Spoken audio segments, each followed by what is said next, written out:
amount of money for being part of it, so. Maybe you could join with the people who are against the bike racks in front of their houses. There's not one in front of mine. Well, they were moved from the one on Shafter. Oh, it was? Okay. Yes, it was moved over to But it's not clear whether that's permanent or temporary. It's supposed to be. I'm just saying what I observed in the Yeah. So, there was no process for this particular location prior to it going in. They never came to RCTC. They never formally went to the RDA. So there were a lot of issues with that. Bart thinks they followed process and everything, and, the city has now made a process 5 months after this issue came up. They now have a process. So I'm glad they now have a process for people, and they can put they can use that filter for the ones where they have objections, and there are a number of them throughout the state. But, I just want people here to know this is not just some nothing thing. It is an important thing. There's a sign on it, and there's also a memorial plaque. But, you have to take the time to stop and look. Yeah. And read some of the titles sometimes, because now we've had all these fires in the North Bay and all over California, and we're going to get one again eventually here. Believe me, it was a very big deal. It was considered, I think it was the biggest fire in California. 3,000 houses were burned down. One house every 11 seconds was burned to the ground in the first hour of the fire. So you can imagine trying to escape. And that's why 25 people were killed, because they couldn't get out, especially in the hill areas with the narrow streets. So. Yeah, no, I think I just want to clarify the point I was making was I think that this is a good opportunity to bring more attention to it. But, and it's unfortunate that they've made this decision, but, encouraging those lighting and signage improvements, I think will actually get more people to see it. Like I said, that's my personal example. It's like I didn't really notice it until it became controversial, and now I know it's there, and I think this is a good opportunity to maybe get a silver lining of hopefully getting more people to come see it. So and like you said, gathering every year at the end of the yes, this is definitely. There's no. And I think we can acknowledge this is a longer term. Maybe it's going to be a long term thing to try to, like you said, it might. I also think that RCTC should consider for the future, not for the immediate, but asking BART to do a master plan for the entire BART station. Because really and truly, all those bike cage things that have gone in, and the bike rack, everything has just gone in here and there because they got a grant, they got this, they got that. It's not well planned. No, and the space is not well utilized. You have all the bike racks behind the escalator that are never used at all because people probably don't feel safe leaving their bikes there, So I think there's a lot of opportunity at that station for all the mobilities. Yeah. Uber, Lyft, buses, all those school vehicles that come in the morning to pick kids up and adults. Yeah. It's inundated with that. And there needs to be a master plan for the Rockridge BART station property that looks at everything. So that might be something the RCTC committee and board could take up and put a formal, because it's underutilized. Yeah. It's just really poorly utilized right now. Yeah. All right. One more, and then we should move on. I just want to make sure on that, when they were looking at the cul-de-sac project, and they were looking at that intersection, you said there was a lot of discussion about the truck loading, especially there, and they're going to be extending the sidewalk there. And I know what, so there's, they did look, They're narrowing Keith Avenue from 2 lanes to 1 lane. No, they're on College. They're going to extend the sidewalk on College. And Keith, it's only going to be 1 lane. When is that supposed to happen? That was approved a long time ago as part of the 44 mitigation. But when did they put it in? It's linked to the There's 2 now. That's all going in. That's going to be the same time. It's already problems now. That might have to be our next committee, our next transportation town hall, because I don't have that in here. But we're going to move on to scooters, very related. So this is all up on our website, but just a review, and I'm not going to read through all these. These are all on Oakland's website. If you just look up scooters, City of Oakland, it'll go right to this page where I copied this from. There are plenty of state laws that do affect the scooter use, but just this week, Oakland actually passed an ordinance to regulate scooter use and to permit scooter companies. So it will make the firms responsible for ensuring that customers ride safely and park legally, and it will require, this is actually something unique to Oakland, is it's going to require them to distribute the scooters equitably throughout the city. with half placed in low-income neighborhoods and neighborhoods without vehicles. And then that's in addition to a low-income membership program, which is already in place. So these two things are in the ordinance which just passed, and additionally, Rebecca Kaplan has proposed a number of additional details that could be added in implementation. They're not in the bill, but things such as a speed limit and, a speed limit where the device can actually go above it. Making sure the companies are paying the scooter on time, having ID to get an account, although there's, with provisions for people who, making it easy to be right ID. And then just making companies responsible for a lot of the maintenance. So, if you go to just look up KQED, Oakland scooters, I found, there's an article from 2 days ago where they go over the ordinance, and then they link to Rebecca Kaplan's document. It's a PDF you can download. It's got basically all of these points. If anyone wants to take a longer look, we can go back to it later afterwards. But this is what they say also on Oakland's website. Questions and concerns should be directed at the companies themselves, but you can report problems through 311. And I provided here the numbers and websites if anyone wants to write that down. So yeah, scooters. Should we do how many comments, questions do we have? Okay. Let's loop the other way. Let's start with you. Let's go last. Oh, you want to go last? Okay. Let's start this way. Okay. So having almost been hit by a scooter rider on a sidewalk just the other day, isn't there what's the enforcement going to be for these proposed rules? It's really, I don't see why it should be up to pedestrians who almost get hit to be the enforcer, to have to call in and say there's a problem, or call Lime or Bird or whoever. Those companies, it seems to me, need to be more proactive about making sure that the provisions that they've set forth are followed by everybody who rides a scooter. And I think that's what this ordinance is meant to enforce. It's unclear how. Unfortunately, the guy from the city I've been talking to is on vacation, so he wasn't able to join us today. He just pointed me at the bill, and so it's a very good question. Could we just direct them? He directed me to. I don't know. Do you think Kirby's the right person for this? Well, he is the chair of mobility board. Yeah. Mobility, He is the right. Yeah. So it's Kirby Olson. Kirby? He pointed me. Yeah. He told me to get in touch with the line people. Michael Ford is the temporary mobility. OLSON. Yeah. Yeah. I think.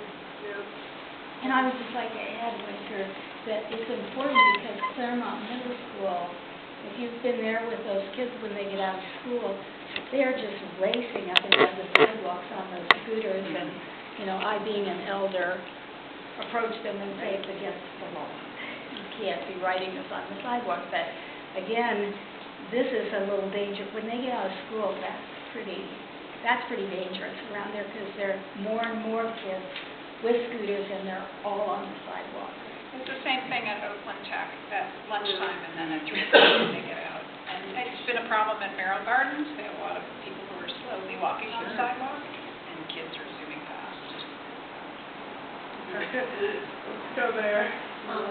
Look back. My concern is I'm driving a car.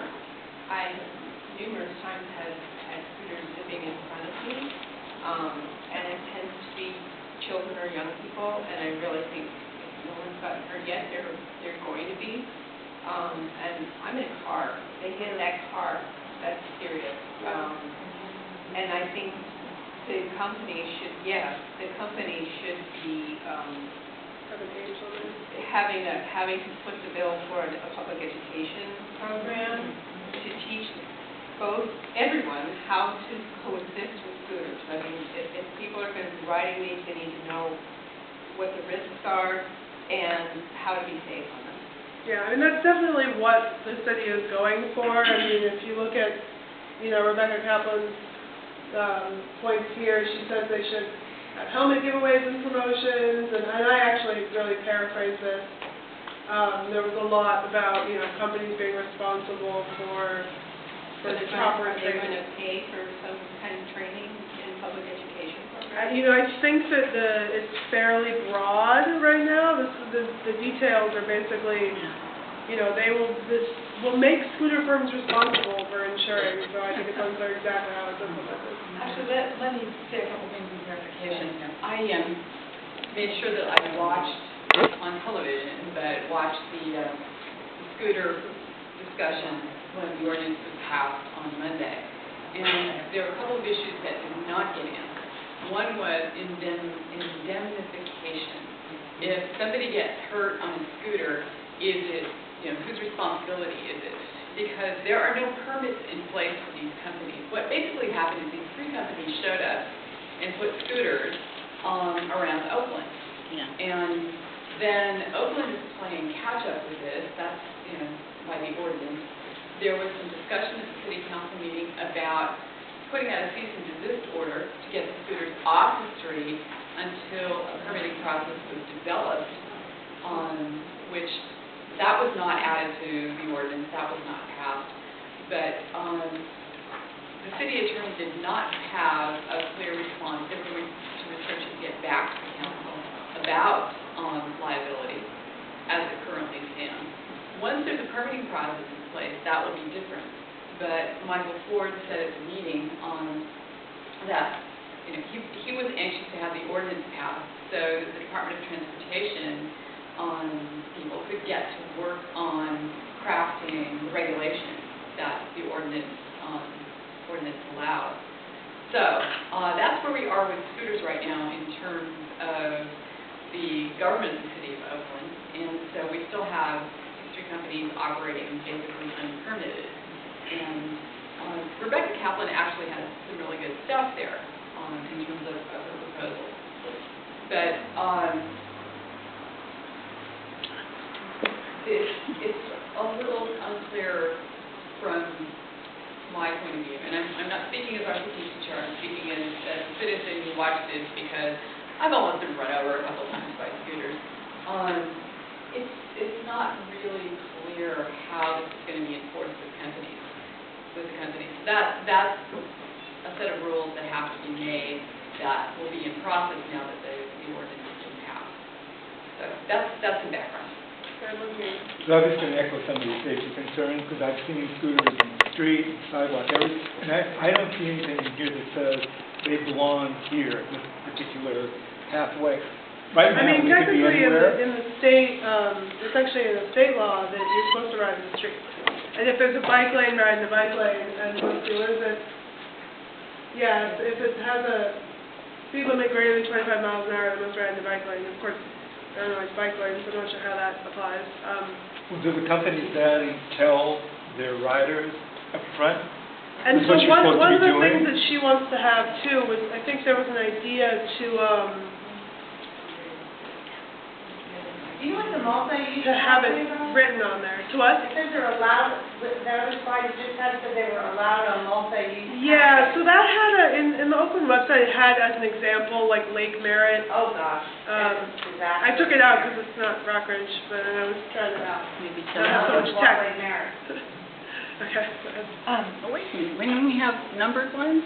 I mean, yeah, going geographically. Oh, okay. Sorry. I thought it was interesting you were saying Oakland's playing catch up, and in the context of the bike lanes that we're talking about, it might be interesting as the local planning group to be thinking proactively about. It seems like there's a pretty big trend toward alternative uses of streets, sidewalks, all of that, and if bike lanes are something that we've learned about and seen that that's one way to address and try to accommodate multiple uses, maybe we should just start the conversation about, okay, it's scooters today, there's also electric skateboards and hover thingies and all these other things. Maybe we should be thinking more holistically now and be able to form a vision for our community of what we want, and not always be playing catch up, and not always be just thinking about the people who are misusing these resources, but instead thinking about how can we welcome resources so that people know ahead of time how they're supposed to be used. So just a thought for planning purposes. Yeah, I had questions. When they passed the thing, did they say you don't have to have a helmet? I think that was one of the things I saw in the newspaper. And why not? Because we don't require them for bikers, right? My name is Lisa Jacobs, and I just joined Councilmember Dan Kopp's office 2 weeks ago, so to introduce myself, and one of my beats is transportation. And so I just wanted to say what Wayne R. said was all nice summation of that very interesting council meeting. And in addition, we are encouraging the department to have public conversations. So we'll be working with them to schedule them, and we'll let you know through the RCPC. And I'll just quickly answer the helmet question. Currently, California state law has a helmet requirement for motorized vehicles, such as scooters. Okay. There's a bill on Governor Brown's desk right now. It was signed. He signed it. Yes. So. That they should? No, rescinding the requirement for scooters, and it was heavily supported by one of the scooter companies, but it's been passed. So, but we're trying to encourage one of the permit requirements to be about the requirements for safety in addition. So as you said, all the guidelines are going to be worked out, and so that's what we're really encouraging before. We have, I think, 6 weeks or something they're saying it might take for the permit process. We are still in the Nether region. But so in the next coming weeks, we're going to have some more discussions. And we're not the only city in the country dealing with this. We're not the only city in the country playing catch up. Oakland decided to welcome new transportation modes. Maybe it was a mistake, but here we are. We're trying to do the best we can, and I think 12 to 15 is too fast. I've almost been hit, so we're going to be pushing for limits, and those are electronically regulated. So, Thank you. I have a question about Mike's get the parking for the scooters, and I think maybe he asked that question. Because in San Francisco, I believe they just leave them anywhere when they're finished their ride, which I think is a terrible idea. Here too. But I have a question then for you, since you seem to have studied the whole alternate transportation. Is there any advantage to scooters? And what does San Francisco think? San Francisco's had them for about a year. Are they trying to get rid of them or regulate them, or? Well, San Francisco actually had a moratorium because the companies dropped them in San Francisco. They decided to go to moratorium route. Some cities have done that, and they launched a request for proposal, and just a couple weeks ago gave the contracts to 2 firms. So they don't have a lot of experience yet with permitted scooter companies, but that was their route. And the parking, again, the ordinance intends to make that the responsibility of the companies to educate people about where they can be parked. I just wanted to point out that for people here in Rockridge, in addition to RCPC, there's the Greater Rockridge Neighborhood Crime Prevention Council that meets every other month here in the library. And each month, at each meeting, they set a priority for their local community policing officer. And if people feel that scooters on the sidewalk is an issue that needs to be enforced, that could be a priority. But the NCPC will need to hear from you if they want to do that. Is anyone else back there? Okay, I'm going to loop around. Yes. So I was noticing that the bike lane conversation and the scooter lane, scooter conversation has something in common, which is the safety of people on the streets that are using alternative forms of transportation. And this conversation about people feeling unsafe on the sidewalk, and bicycles go onto the sidewalk and scooters go onto the sidewalk because they don't feel safe on the street, and in part, and perhaps the scooter companies could contribute to the building of bike lanes, and so that they can join forces and have additional. Yeah. else in here? All you. Yeah, I'm Dave Campbell, the Advocacy Director of Bike East Bay, and at the rate things go, we'll soon be Scooter East Bay, because the issue is occupying so much of my time and a lot of people's time. Not that we want to become Scooter East Bay, it's just becoming such a topic of conversation as tonight's meeting shows. A couple things.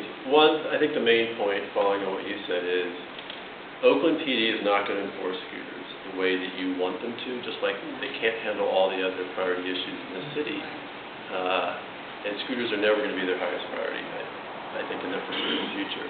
The solution is to create a bike lane network, and you can call it a mobility lane network, you can call it a personal mobility network, whatever. I think one day we probably will rename these things. And in addition to the bike symbol and the bike lane, you'll see some sort of other mobility device symbol, or there'll be some universal symbol.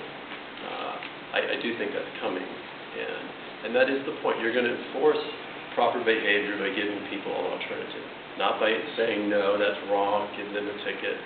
You got to give them an alternative, and the alternative is this lane, this bike lane that we just discussed for 2 blocks to connect to the next bike lane.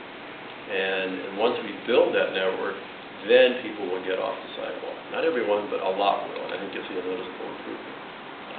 Obviously, I'm biased. I work with Bike East Bay. I want to see bike lanes, but I can tell you, if you want the scooters off the sidewalk, and if you want the bikes off the sidewalk, we have to commit to the bike lane network in this city, and I'm committed to making that happen and doing it in a way that it minimizes the impacts to everyone who's using the street. I do think it would be worth asking, any group talking about this, does anybody use the scooters, and do you like them? Do you see a benefit? Do you own a business and see more customers coming into your door because you see scooters out in front? We know we see a lot of the scooters at schools and at BART stations. What are we learning from that? Just some questions about the potential benefits to it. I might have been the only one that raised my hand on that, but if you try to use the scooter, they do require that you go through and you read all the rules, that you lift it up before you're allowed to unlock and use the scooter. So you're informed of the law before you're allowed to use them. I just think that some people have some questions on that. How do we enforce that? I think the problem is that people are just buying bigger cars. The SUVs are so high and big that they can't pedestrians anymore. And it became frequent pedestrian problems. They kill more people on SUVs, kill more pedestrians because they're so high in front, they can't see the pedestrians. So you have these small scooters and pedestrians, and you got these really big, giant cars that are really kind of making our streets very unsafe. People that would ride a bike are not scared because people have big SUVs now. Yeah. You have to really think about the size of cars and really kind of tell the car companies don't make these big cars that are causing pedestrian accidents. That's a good point. Okay. Yeah, one more, and then we can move on. If you could go back to the slide about the state regulations, I think it mentioned possessing a driver's license. And so I think some of what we're talking about with the scooters is actually a lot of the bad behavior I've seen is from kids who definitely appear to be younger than the age of 16. And I think there may be a place for emphasizing what appropriate use of the scooters is and really having parents mobilized to support. Probably they don't want their kids riding it, but functionally it may be that because every kid has a smartphone, somebody ends up with a scooter account, and I could imagine how that happens. But I think it might also be a helpful distinction between adults who may be using it to get to BART or to commute and kind of the behavior we see from kids. Quick? Quick. Okay. We moved to Rockridge in 1973, and the thing that I loved about it was the walkability. Yeah. The kids could walk to school, we could walk to stuff.